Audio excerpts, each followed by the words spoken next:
Hello and welcome to this snapshot review from diagonalmove.com.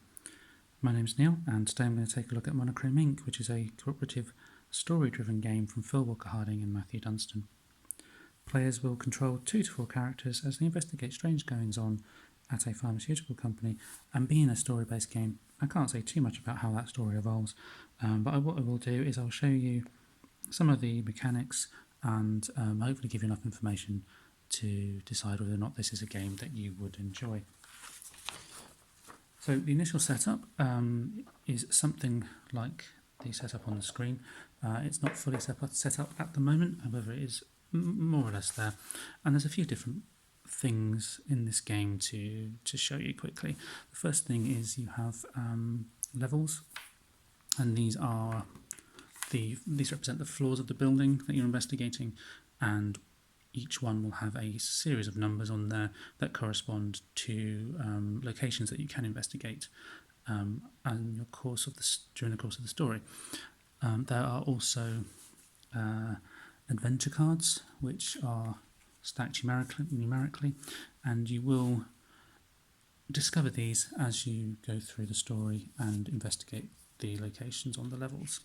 There's a few other cards as well in this deck here, which you may or may not encounter as you go through the game.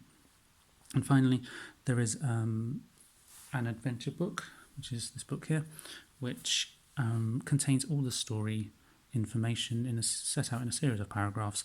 And if you wish to investigate somewhere, you simply read the corresponding entry in the adventure book. The game does come with an app that will read the entries in the book for you.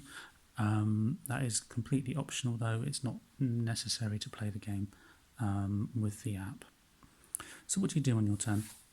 So essentially you'll move these characters here. You'll take a character each and you'll move a character from one location to another and either investigate that location or combine an adventure card with those locations, and you can swap adventure cards between characters as well throughout the game. So to investigate a location, you simply read in the book, and that will describe what's there. It will possibly give you an option of other entries to read as well, depending on what you choose to do. So in that sense, there is a very, very, very similar element to choose your own adventure or a point-and-click video game to the investigative part of the game. If you find adventure cards, which you certainly will do throughout the game, you can combine those cards together. So for example, if you wanted to combine cards 10 and 11, you would simply put the lower number in front of the higher number and read entry 1011 in the adventure book.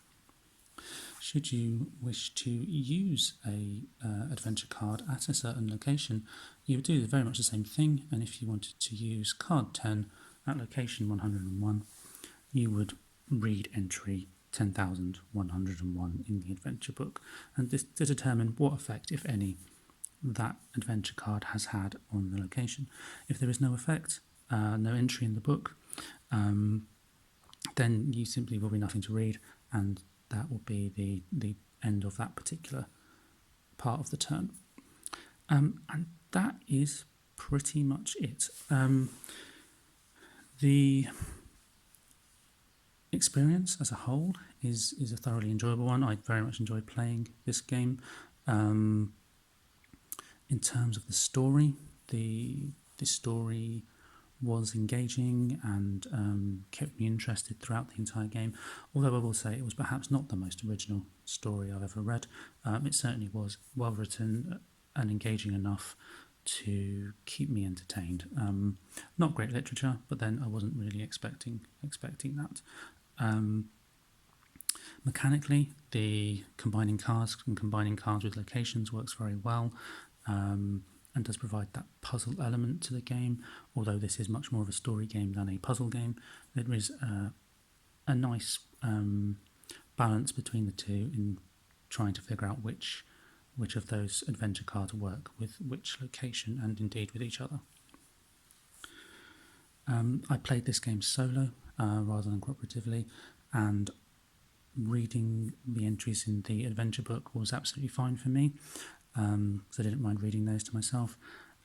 However, in a cooperative mode, particularly in a larger group, I suspect the app may provide a better experience because the app will read the entries for you to the entire group rather than relying on a player to do that.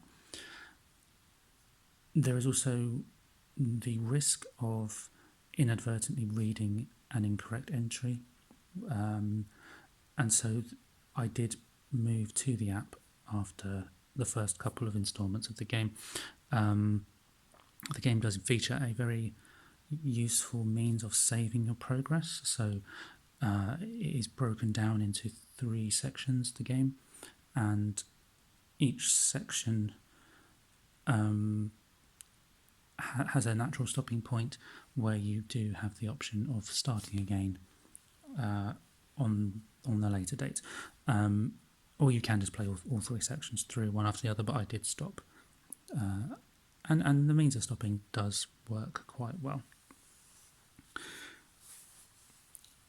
Overall, I found this to be an enjoyable game. I was given it by a friend, and I would certainly be interested in recommending this game to other friends, and I would be keen to try other entries in the adventure game series because I did enjoy this one very much.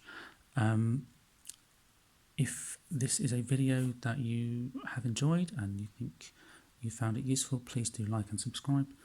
Otherwise, I will see you next time.